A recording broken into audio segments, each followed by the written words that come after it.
77 million baby boomers say again and again there is nothing as worrying as having enough money for the years ahead.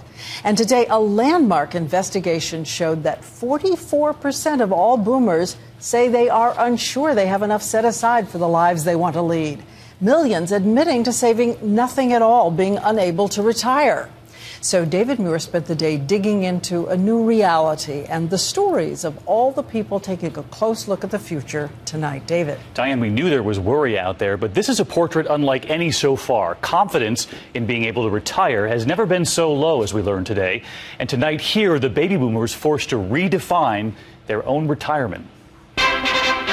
Their first worries on those little faces, the boomer babies born between 1946 and 1964. In fact, just today, another 11,000 of them turned 65.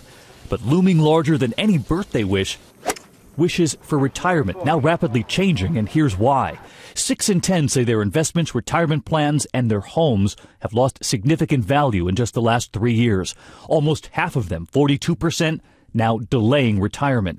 And their savings accounts were not ready for this. Nina Scott is 56. She and her husband, teachers near Boston. She planned to retire before he did. Now both are working at least another decade. I worry if there was an emergency, absolutely. I worry about the health care. I worry about if we've socked away enough to look after each other. She doesn't envision an extravagant retirement by any stretch. Simple wishes now, enough to afford visiting their children and a hotel room. They don't want to burden them. And at home, they want to be able to afford their dogs.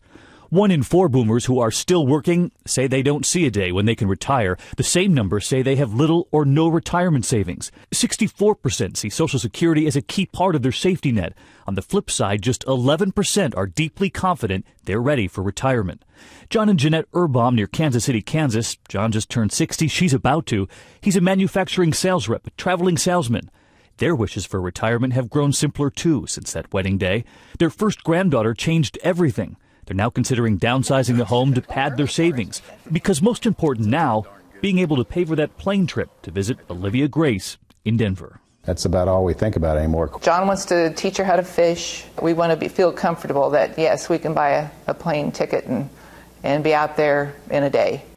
And they're going to be able to teach her how to fish and more because financial experts, Diane, say that couple there did 3 things that everyone should do. They tackled it head on. They talk about it 3 times a week. He's going to work about 5 years longer and plow it right into the savings account.